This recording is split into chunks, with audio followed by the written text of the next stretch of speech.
MasterMind Library. It is right there. See, MasterMind Library. That's my baby. Yeah, MasterMind Library. Very good. That's my baby. Daddy, that's my baby. You're doing so good at talking. That's my baby now. Yeah, MasterMind Library. That's my baby, Daddy. Yeah, exactly. That's my baby. Welcome to the MasterMind Library. I am. And this is Trigger. And I'm the bringer of balance, leader of many disciplines. Most people call me Ferdinand.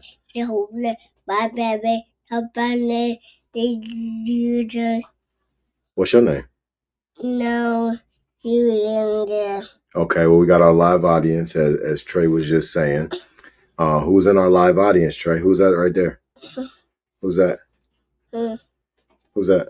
Huh? That's his name? That's his name. Okay, we have with us today. How about who's that over there? Huh? Okay. Oh, and him. Okay, that's who we have in our live audience today. Most of the time, those hums and the and those their names are Huey, Elijah, and Sincere. So we've made it to episode 93 today of the MasterMind Library. We're in the NeverEnding Story, chapter 20. All right, so we've been watching Bastian Balthasar Bucks be the hero of the story as of right now. But as he's made his wishes, we've also noticed that he has been having trouble with maintaining his memory. And just like all magic, that we've heard about, that we know about, there's a price every time that we cast a spell. All right, so every time Bastian casts a wish, he's casting a spell. It's creating things, but it also comes at a price of something, which is his memory of the world that he grew up in, the memory of his family. All right. Yes, we are in the MasterMind Library. I'm glad you noticed that. So you ready to get into the NeverEnding Story? No, okay, well that's the NeverEnding Story right there. Okay, you see with the lion. That's Falcor right there. See, it's Falcor. All right, so we are on page 236, I believe. Yep. All right, so we're in chapter 20, the scene hand. All right, so let's go ahead and get ready to get started. I'm kind of excited. I want to see where Atreyu and Bastian are going at this point. All right, let's see. Let's make it a little bit larger. All right, we're good to go now. All right, Trey, it's time to be quiet, okay? All right. The dewdrops on the orchids glistened in the morning sun as the caravan started out again. The night had been uneventful, except that more and more emissaries kept trailing in. The procession now numbered close to 300. The farther they went into the orchid forest, the stranger grew the shapes and colors of the flowers. And soon Hycrion, Heisbald, and Hydorn discovered that the fears which had led them to post sentries had not been entirely groundless. For many of the orchids were carnivorous and big enough to swallow a whole calf. True, they could not move of their own volition. It hadn't been really necessary to post sentries, but if something or someone touched them, they snapped shut like traps. And several times when a blossom seized the hand, foot, or mount of a fellow traveler, the knights were obliged to draw their swords and hack the blossom to pieces. Throughout the ride, Bastian was besieged by all sorts of fantastic creatures who tried to attract his attention or at least get a good look at him. But Bastian rode on in withdrawn silence.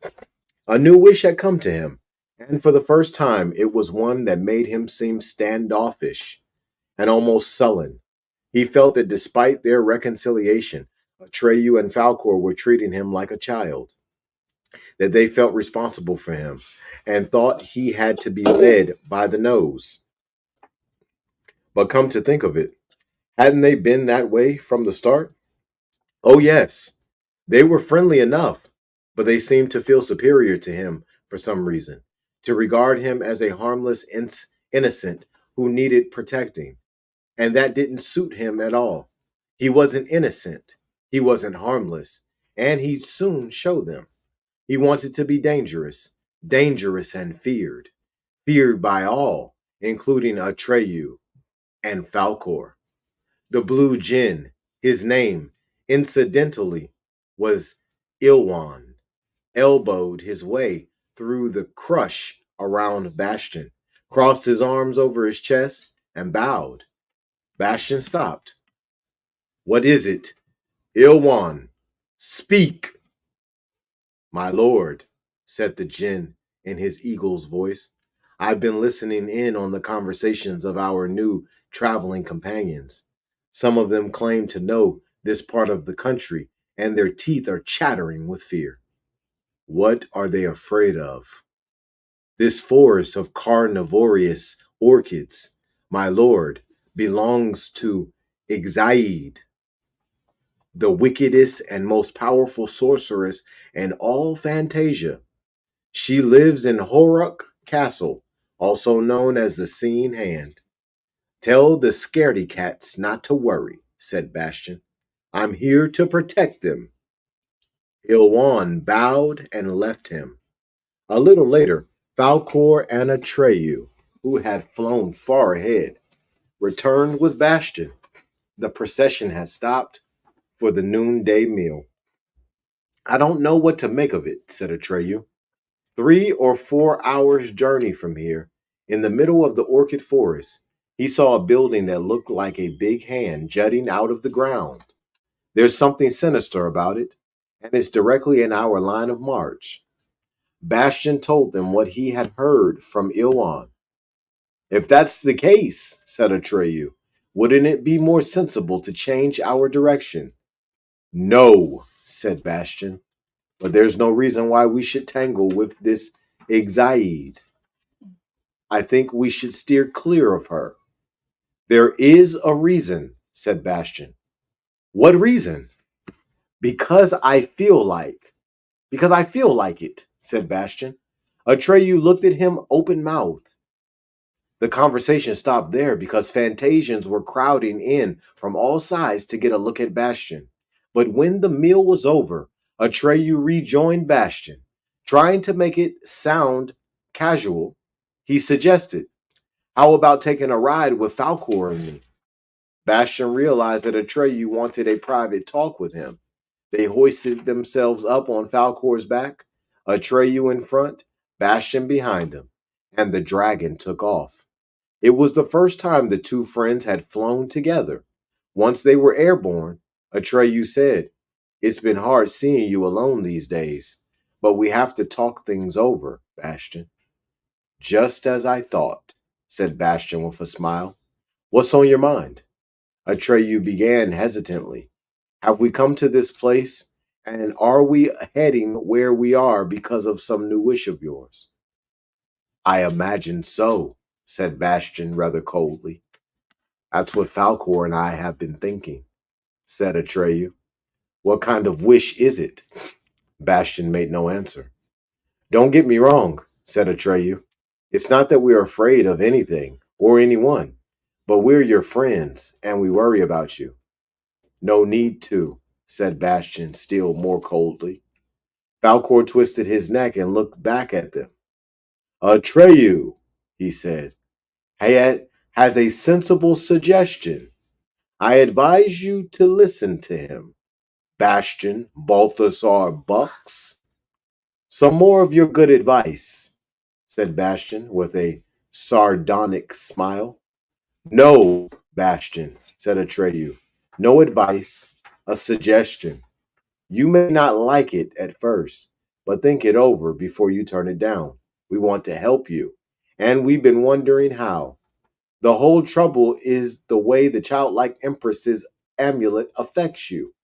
Without Orin's power, you can't wish yourself ahead, but with Orin's power, you're losing yourself and forgetting where you want to go.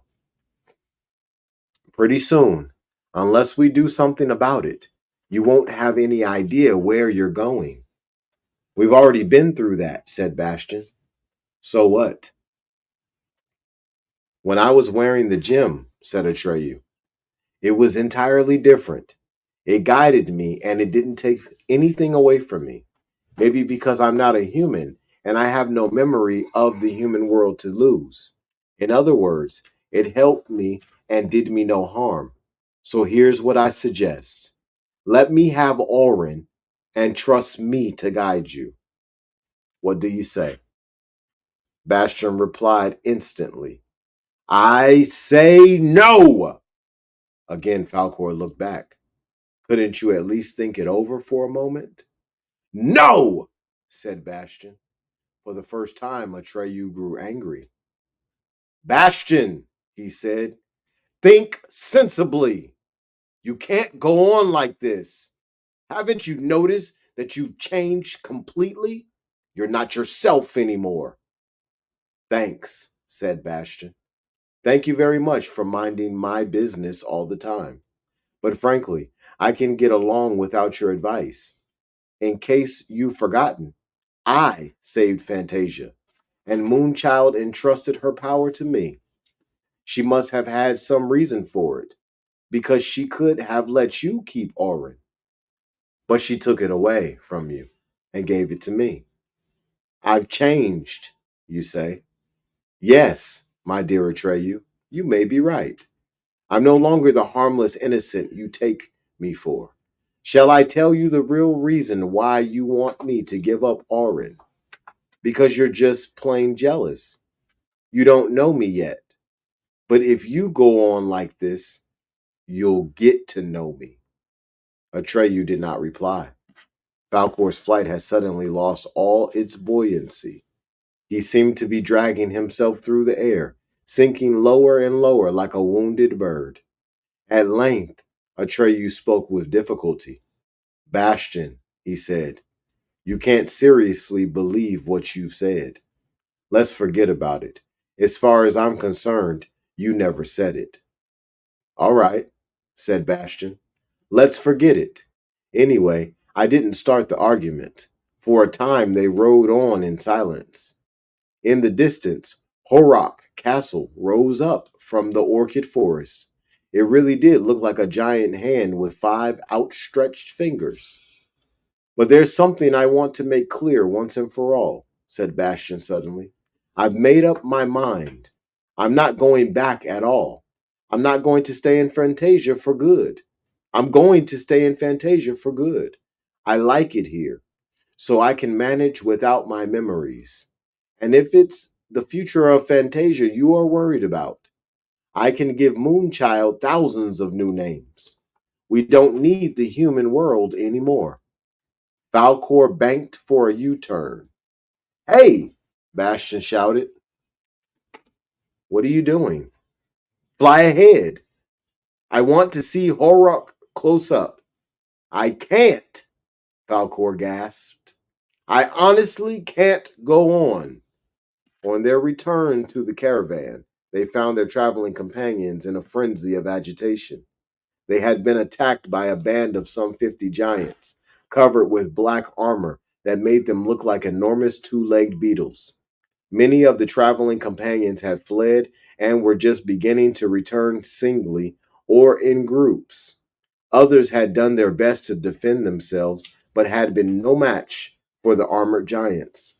The 3 knights, Hycreon, Icebald, and Hydorn, had fought heroically, but without making a dent in any of their assailants. In the end, they had been disarmed and dragged away in chains. One of the armored giants had shouted in a strangely metallic voice, Exaid, the mistress of Horok Castle, sends greetings to Bastian, Balthasar, Bux, the savior of Fantasia, and makes the following demands. Submit to me unconditionally and swear to serve me with body and soul as my faithful slave. Should you refuse, or should you attempt to circumvent my will by guile or stratagem, your 3 friends, Hycreon, Heisbald, and Hydorn, will die a slow, shameful, and cruel death by torture. You have until sunrise tomorrow to make up your mind. That is the message of Exae, the mistress of Horok Castle. It has been duly delivered. Bastian bit his lips. Atreyu and Falcor had wiped all expressions off their faces. but Bastian knew exactly what they were thinking. What he minded most was their mask of secrecy. But this was hardly the time to have it out with them. That could wait. Instead, he addressed the company in a loud voice. I will never give in to Exaiad's blackmail. We must set the prisoners free and without delay. It won't be easy, said Ilwan, the blue djinn with the eagle beak. All of us together are no match for those black devils. And even if you, my lord, and Atreyu and his love dragon were to lead us into battle, it would take us too long to capture Horrok Castle. The lives of the three knights are in Exaiad's hands. She will kill them the moment she finds out that we are attacking. Then we mustn't let her find out, said Bastian. We must take her by surprise. How can we do that? Asked the four-quarter troll, putting forward his angry face, which was rather terrifying. Exaiad is crafty. I'm sure she has an answer for anything we can think up. I agree, said the Prince of Gnomes. There are too many of us. If we move on Horrok Castle, she's sure to know it. Even at night, so large a troop movement can't be kept secret. She has her spies. Good, said Bastian. We'll fool her with the help of her spies. How can we do that, my lord? The rest of you will start off in a different direction to make her think we've given up trying to free the prisoners and we're running away. And what will become of the prisoners? I'll attend to that with Atreyu and Falcor. Just the three of you? Yes, said Bastian. That is, if Atreyu and Falcor agree to come with me. If not, I'll go alone. The traveling companions looked at him with admiration. Those closest to him passed his words on to those further back in the crowd.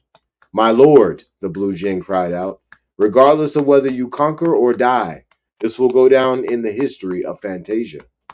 Bastian turned to Atreyu and Falcor. Are you coming? Or have you got some more of your suggestions? We're coming, said Atreyu. In that case, Bastian decreed, the caravan must start moving while it's still light. You must hurry. Make it look as if you were in flight. We'll wait here until dark. We'll join you tomorrow morning with the three knights, or not at all. Go now. After taking a respectful leave of Bastian, the traveling companions started out. Bastian, Atreyu, and Falcor hid in a clump of orchid trees and waited for nightfall. In the late afternoon, a faint jangling was heard, and five of the black giants approached the abandoned camp. They seemed to be all of black metal. Even their faces were like iron masks, and their movements were strangely mechanical. All stopped at once. All looked in the direction where the caravan had gone. Then, without a word, all marched off in step. My plan seemed to be working, Bastian whispered. There were only five, said Atreyu. Where are the others? The five are sure to communicate with the rest, said Bastian. At length, when it was quite dark, Bastian, Atreyu, and Falcor crept from their hiding place, and Falcor rose soundlessly into the air with his two riders, flying as low as possible over the orchid forest to avoid being seen. He headed in the direction they had taken that afternoon. The darkness was impenetrable, and they wondered how they would ever find the castle. But a few minutes later, Horrok appeared before them in a blaze of light. They seemed to be a lamp in every one of its 1,000 windows. Evidently, Exaiad wanted her castle to be seen, but that was only reasonable, for she was expecting Bastian's visit, a different sort of visit, to be sure. To be on the safe side, Falcor glided to the ground among the orchids, for his pearly white scales would have reflected the glow of the castle. Under cover of the trees they approached. Outside the gate, 10 of the armored guards were on watch, and at each of the brightly lit windows stood one of them, black, motionless, and menacing. Rock Castle was situated on a rise from which the orchid trees had been cleared. True enough, it was shaped like an enormous hand. Each finger was a tower, and the thumb was an oriel surmounted by yet another tower. The whole building was many stories high, and the windows were like glittering eyes looking out over the countryside. It was known with good reason as the Seen Hand. The first thing we have to do, Bastion whispered into Atreyu's ear, is locate the prisoners. Atreyu nodded and told Bastion to stay there with Falcor. Then he crawled soundlessly away. He was gone a long time. When he returned, he reported, I've been all around the castle. There's only this one entrance, and it's too well guarded. But I've discovered a skylight high up at the tip of the middle finger that seems to be unguarded. Falcor could easily take us up there, but we'd be seen. The prisoners are probably in the cellar. At any rate, I heard a long scream of pain that seemed to come from deep down. Bastion thought hard. Then he whispered, I'll try to reach that skylight. Meanwhile, you and Falcor must keep the guards busy. Make them think we're trying to get in by the gate. But don't do any more. Don't get into a fight. Keep them here as long as you can. Give me a few minutes time before you do anything. Atreyu pressed his friend's hand in silence. Then Bastion took off his silver mantle and slipped away through the darkness. He had almost circled the castle when he heard Atreyu shouting, Attention! Bastion, Balthasar, Bux, the savior of Fantasia is here. He has come not to beg Exaiate for mercy, but to give her a last chance to release the prisoners. If she sets them free, her miserable life will be spared. Looking around the corner of the castle, Bastion caught a glimpse of Atreyu, who had put on the silver mantle and coiled his blue-black hair into a kind of turban. To anyone who didn't know the two boys very well, there was a certain resemblance between them. For a moment, the armored giants seemed undecided. Then Bastion could hear in the distance the metallic stamping of their feet as they rushed at Atreyu. Stop. Yes, sir. Move over.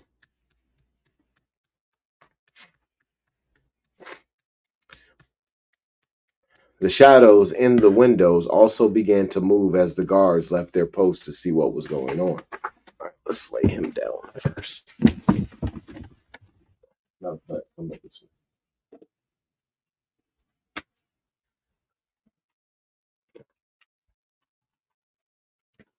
Nice and safe, lay down.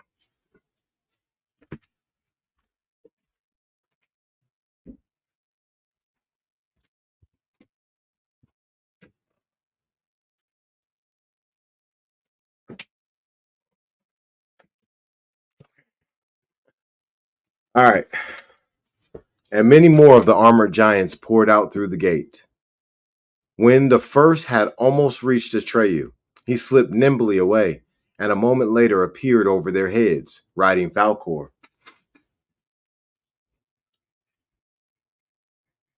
The armored giants brandished their swords and leapt high in the air, but they couldn't reach him. Bastion started climbing the wall. Here and there, he was helped by outcroppings and window ledges, but more often, he had to hold fast with his fingertips. Higher and higher he climbed. Once the jutting stone he had set his foot on crumbled away and left him hanging by one hand. But he pulled himself up, found a hold for his other hand, and kept climbing. When at last he reached the towers, he made better progress, for they were so close together that he could push himself up by bracing himself between them. At length he reached the skylight and slipped through. True enough, there was no guard in the tower room. Heaven knows why. Opening the door, he came to a narrow, winding staircase and started down. When he reached the floor below, he saw two black guards standing at a window, watching the excitement outside. He managed to pass between them without attracting their notice. On he crept, down more stairways, through passages and corridors. One thing was certain: those armored giants might have been great fighters, but they didn't amount to much as guards. At last, the cold and the musty smell told him he was in the cellar. Luckily, all the guards seemed to have raced upstairs in pursuit of the supposed Bastion Balthasar Bucks. Torches along the walls lit the way for him. Lower and lower he went. He had the impression that there were as many floors below the ground as above. Finally, Sincere, Yes. move your arm. Stay facing that way. Yes, sir. Torches along the wall lit the way for him. Lower and lower he went. He had the impression that there were as many floors below the ground as above. Finally, he came to the bottommost cellar and soon found the dungeon where Hycreon, Highspald, and Hydorn were languishing. It was a pitiful sight. They were hanging by their wrists over what seemed to be a bottomless pit. The long iron chains that held them were connected by way of overhead rollers with a winch. But the winch was fastened with a great padlock and couldn't be budged. Bastion stood perplexed. The three prisoners' eyes were closed. They seemed to be asleep or unconscious. Then Hydorn, the enduring, opened his left eye and sang out, "Hey friends, look who's here." The other the others managed to open their eyes and a smile crossed their lips. "We knew you wouldn't leave us in the lurch," cried Hydorn. "How can I get you down?" Bastion asked. "The winch is locked." "Just take your sword and cut the chains," said Highspald. "And drop us into the pit," said Hycreon. "That's not such a good idea." "Anyway," said Bastion, "I can't draw my sword. I can't use Secunda unless it jumps into my hand." "That's the trouble with magic swords," said Hydorn. "When you need them, they go on strike." "Hey!" Highspald whispered. "The guards had the key to that winch. Where could they have put it?" "I remember a loose stone," said Hycreon, "but I couldn't see very well while they were hoisting me up here." Bastion looked and looked. The light was dim and flickering, but after a while he discovered a stone flag that was not quite even with the rest. He lifted it cautiously, and there indeed was the key. He opened the big padlock and removed it from the winch. Then slowly he began to turn. It creaked and groaned so loud that the armored giants must have heard it by then if they weren't totally deaf. Even so, there was nothing to be gained by stopping. Bastion went on, turning until the three knights were level with the floor, though still over the pit. Then, after swinging them to and fro until their feet touched the ground, he let them down. They stretched out, exhausted, and showed no inclination to move. Besides, they still had the heavy chains on their wrists. Bastion had little time to think, for metallic steps came clanking down the stone stairs. The guards! Their armor glittered in the torchlight like the carapaces of giant insects. All with the same movement, they drew their swords and rushed at Bastion. Then at last, Secunda leapt from the rusty sheath and into his hand. With the speed of lightning, the blade attacked the first of the armored giants and hacked him to pieces before Bastion himself knew what was happening. It was then that he saw what the giants were made of. They were hollow shells of armor. There was nothing inside. He had no time to wonder what made them move. Bastion was in a good position, for only one giant at a time could squeeze through the narrow doorway of the dungeon, and one at a time Secunda chopped them to bits. Soon their remains lay piled up on the floor like enormous black shells. After some 20 of them had been disposed of, the rest withdrew, evidently in the hope of waylaying Bastion in a position more favorable to themselves. Taking advantage of the breathing spell, Bastion let Secunda cut the shackles from the knight's wrists. Hycreon and Hydorn dragged themselves to their feet and tried to draw their swords, which strangely enough had not been taken away from them. But their hands were numb from the long hanging and refused to obey them. Heisball, the most delicate of the three, wasn't even able to stand by himself. His two friends had to hold him up. Never mind, said Bastion. Sakanda needs no help. Just stay behind me and don't get in my way. They left the dungeon, slowly climbed the stairs, and came to a large hall. Suddenly all the torches went out, but Sakanda shone bright. Again they heard the heavy metallic tread of many armored giants. Quick! cried Bastion. Back to the stairs! This is where I'm going to fight. He couldn't see whether the three knights obeyed his orders, and there was no time to find out. But Sakanda was already dancing in his hand. The entire hall was ablaze with its sharp white light. The assailants managed to push Bastion back from the top of the stairs and to attack him from all sides. Yet not one of their mighty blows touched him. Sakanda whirled around him so fast that it looked like hundreds of swords. And a few moments later, he was surrounded by a heap of shattered black armor in which nothing stirred. Trey, lay down. Trey, lay down. Snap time.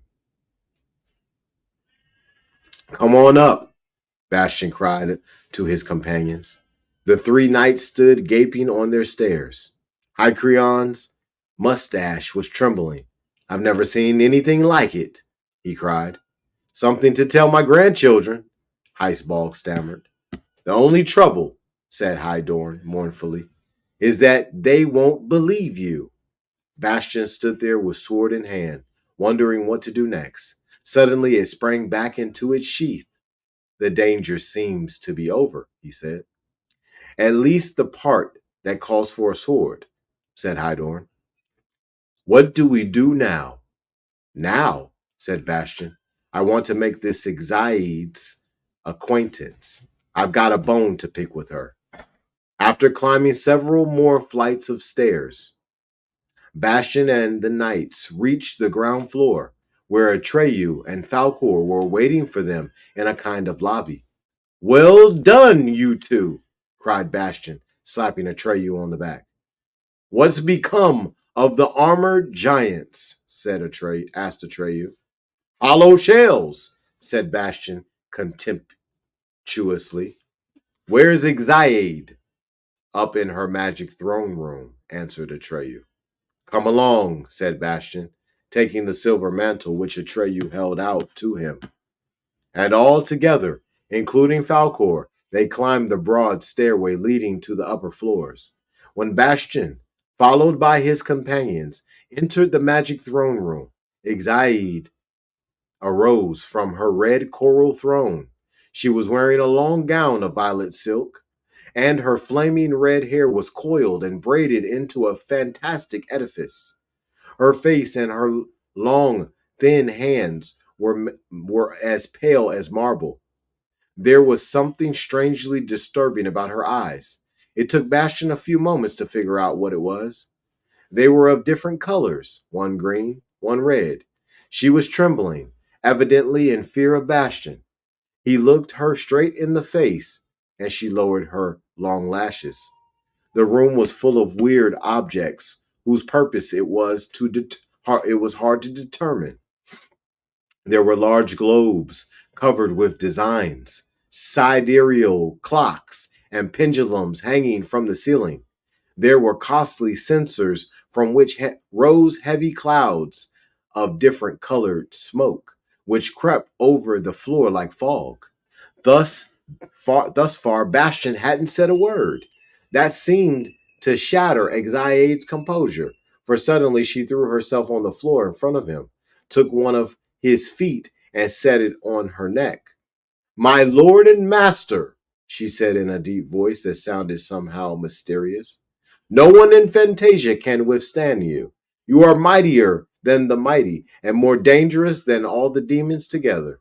If you wish to take revenge on me for being too stupid to recognize your greatness, trample me underfoot. I have earned your anger, but if you wish once again to demonstrate your far famed magnanimity, Suffer me to become your obedient slave, who swears to obey you body and soul. Teach me to do what you deem desirable, and I will be your humble pupil, obedient to your every hint. I repent of the harm I tried to do you and beg your mercy. Arise, Exaiade, said Bastion. He had been very angry, but her speech pleased him. If she had really acted out of ignorance and really regretted it so bitterly, then it was beneath his dignity to punish her. And since she even wished to learn what he deemed desirable, he could see no reason to reject her plea. Exaiade arose and stood before him with bowed head. Will you obey me unconditionally? He asked. However hard you may find it to do my bidding, will you obey me without arguing and without grumbling? I will, my lord and master, said Exaiade. You will see there is nothing we cannot accomplish if we combine my artifices and your power. Very well, said Bastion. Then I will take you into my service. You will leave this castle and go with me to the ivory tower, where I am expecting to meet Moonchild. For a fraction of a second, Exaiade's eyes glowed red and green. But then, veiling them with her long lashes, she said, I am yours to command, my lord and master. Thereupon all descended the stairs. Once outside the castle, Bastion observed, the first thing to do is find our traveling companions. Goodness knows where they are. Not very far from here, said Exaiade. I've led them slightly astray. For the last time, said Bastion. For the last time, she agreed. But how will we get there? Do you expect me to walk through the woods and at night? Falcor will carry us, said Bastion. He's strong enough to carry us all. Falcor raised his head and looked at Bastion. His ruby red eyes glittered. I'm strong enough, Bastion Balthasar Bucks, boomed the bronze bell-like voice. But I will not carry that woman. Oh, yes, you will, said Bastion, because I command it. The luck dragon looked at Atreyu, who nodded almost imperceptibly. But Bastion had seen that nod. All took their places on Falcor's back, and he rose into the air.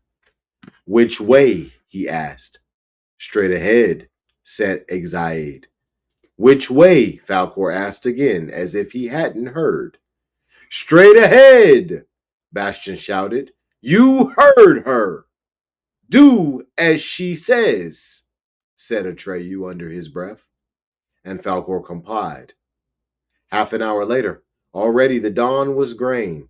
They saw innumerable campfires down below, and the luck dragon landed. In the meantime, many more Fantasians had turned up, and a lot of them had brought tents. The camp spread out on a wide, flower-strewn meadow at the edge of the orchid forest, looked like a tent city. How many are you now? Bastion asked. Ilwan, the blue djinn, who had taken charge of the caravan in Bastion's absence, replied that he had not yet been able to make an exact count, but that he guessed there were close to 1,000. And there's something else to report, he added. Something rather strange. Soon after we pitched camp, shortly before midnight, 5 of those armored giants appeared.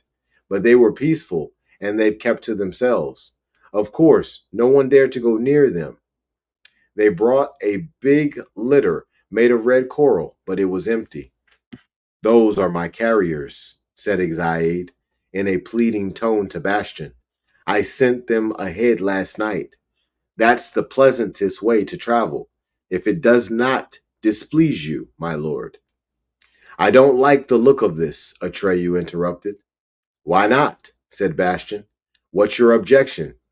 She can travel any way she likes, said Atreyu drily.